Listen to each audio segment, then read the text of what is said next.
Hey, thanks for stopping by. John Steigerwald now and then, the YouTube version. Plenty of good seats available. I'm still trying to get some viewers here, and I'm thanking you for stopping by, but also asking for you to spread it around a little bit, trying to have some fun here. Of course, the big story in sports today has been what happened in the All Star game last night. The way it ended like no other All Star game, baseball All Star game, has ever ended. Of course, it ended with a swing off. Kyle Schwarber of the Phillies hit the three home runs to win it for the National League.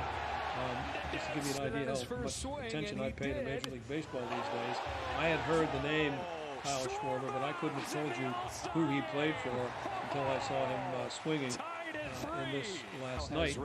But was this a good way to end it? I don't have any problem with it, really. You would think I would have a problem with it as a former baseball purist and an old man, but I don't. I understand why baseball is doing it, but I also think, and it was exciting and it was a great finish, and everybody's talking about it. I think it was a success, but it also is a sign that baseball has some problems. Um, you have extra innings in an All-Star game. There was a time when you would look at that as, wow, a bonus. We're going to get some extra All-Star baseball. Now it's gotten to the point, just like when they put the runner on second base in regular season extra inning games to start the bottom of the start the inning after 9 innings. Um, it's a sign that baseball is saying to their fans, yeah, we know it's kind of boring and you've been here long enough, and we're going to do our best to get you out of here. Now, that's not the way people used to look at baseball, but they obviously do now, and so I kind of like the way the All Star game ended. I don't know. It's a long time ago, but 1970. Yeah, maybe you remember this. Pete Rose and running into Ray Fosse in the bottom of the 12th inning. Now, again, this is an exhibition game. It's an extra inning game, but it was played by people who wanted to win the game. And Pete Rose never apologized for it either. I did start to slide, but he left me no recourse because there was no place to slide, and there's no sense in ever sliding into a bag if you can't. And that may have ruined Ray Fosse's career. He was a very uh, promising prospect, beyond a prospect. He had already established himself as one of the best young players in baseball and was being called the next Johnny Bench. And he his career was never the same. He separated his shoulder there, but that's the way they played the game. And they said last night and they've said today that the reason it's okay is because it was only an exhibition game. And as I said, that's true, but it's always been an exhibition game. But there was a time when they played to win it, and no better example than Pete Rose and Ray Fosse there. Now on to something else. I know exactly where I was 55 years ago tonight. I'm old, shut up. But I was at Three Rivers Stadium. It was the first game at Three Rivers Stadium. And I want to give you a little perspective. See, there aren't not enough people like me on local television who were around for things that happened. There's a lot of history out there in Pittsburgh, sports and otherwise, but lots of sports history. And I lived through a lot of it.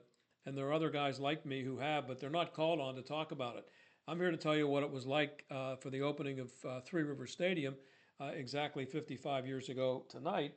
Um, the thing that struck me, and this is something that you probably won't hear unless it's from someone like me who was actually, there. But do you know it was as big of a deal as the actual stadium itself and the unveiling of it, and people being able to see it for the first time? This may be hard to believe, but it was the uniforms. Um, the stadium was stunning to see it.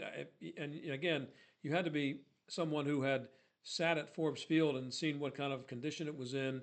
The field was beautiful always, but the stadium, the ballpark itself was run down and everything. But everything was shiny and new, and the big scoreboard with lights and all that stuff. It was a great scene, and the seats were comfortable and all that stuff. It was a totally different experience to be at a baseball game. But here's what happened. The Pirates took batting practice before the game, as they always did, but they were wearing their Pirate uniforms, the ones you see in the old pictures. They went in, underneath the stadium, went back to the locker room. And when they came out, when they ran out onto the field at the start of the game, they were wearing double knit uniforms, double knit uniforms that nobody had ever seen before. Nobody had seen them. And it was stunning. No baseball team had ever worn uniforms like that. And if you're someone who had been watching the Pirates all your life, to see them come out dressed like that, and what people were calling them pajamas the next day, and I don't think the reviews were good on the uniforms, if I remember, but we were stunned by the way the Pirates looked standing out there in those uniforms, those old gold and white uniforms, the stripes and the stretch. They were double knits, and they weren't that good looking. So that was a big deal. The uniforms were as big a deal. But for me, Three River Stadium became a dump for baseball. I thought it was great. Believe me, the first couple of years, loved it. Well, in 1974, I went away to Wichita, Kansas, to become a baseball announcer for a AAA team there. And then I did a year in the Texas League in Lafayette, Louisiana. And the year after that, I was at the Pirates AAA team in Charleston, West Virginia, in the International League. And guess what I saw in those 3 seasons? Lots of ballparks, old ballparks with character that were unique. The dimensions were different. Everything about them was different. Every ballpark was different. And it just hit me over the head like a hammer. The difference when I just my first few weeks in my first season doing minor league baseball play-by-play, going to these old ballparks in Evansville and Des Moines, Iowa, and Omaha, and different places, Tulsa, Oklahoma City, just different ballparks. And that was the time when Three Rivers was new, and Riverfront Stadium and Veterans Stadium looked exactly the same. There were some other stadiums that looked like it, and they were all trying to look the same and be symmetrical. And they were all 330 feet down each line and 410 to center and AstroTurf. And the Pirates, Three Rivers, of course, had the sliding pits and all that stuff. So everybody thought they were great. AstroTurf, actually artificial turf. But I realized that the Pirates were playing in a really, really bad place for baseball. Great football stadium. Never thought anything but good things about Three Rivers as a football stadium. It was a bowl. It was perfect. It was made for football, which is kind of interesting because the Steelers, when they moved into the Three Rivers in 1970, were coming off a 1-13 season and about 5 winning seasons in their last 20 years. They were terrible. They were the laughing stock of North America, but the stadium was built for them. And nobody cared about the Steelers. Well, people cared, but the Steelers were something to do in between baseball seasons. Take it from me. Pittsburgh was not a football town.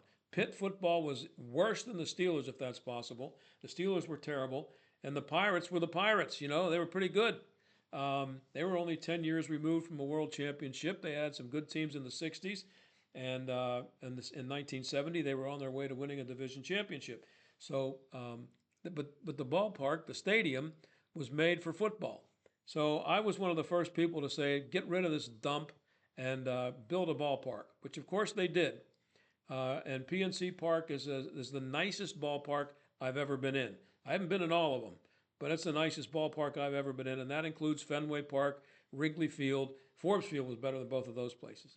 So they ended up with a really nice ballpark. But here's another thing that's interesting.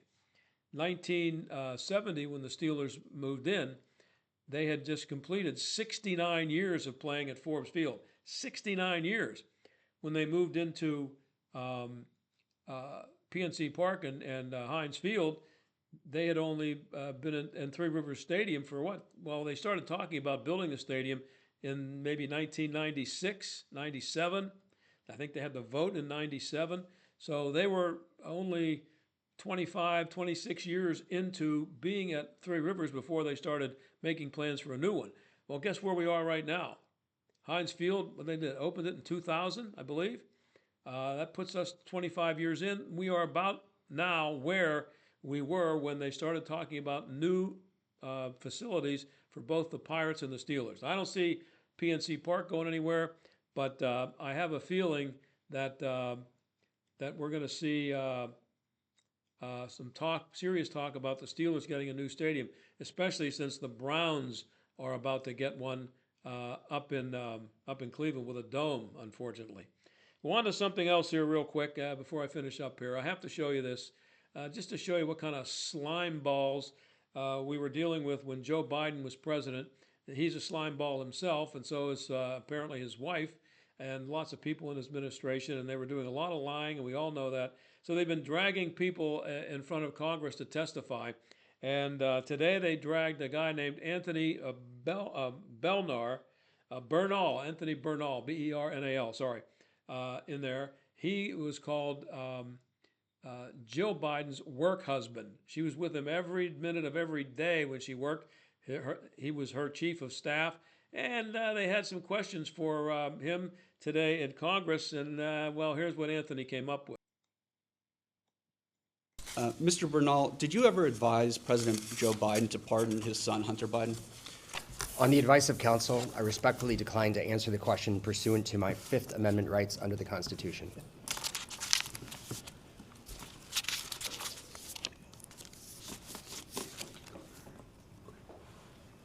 Thank you. We're going to go off the record real quick.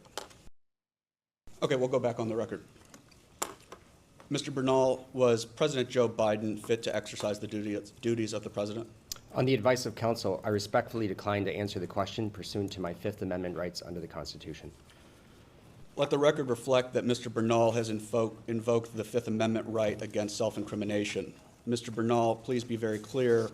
Are you declining to answer the question put to you solely on the ground that you believe the answer will incriminate you?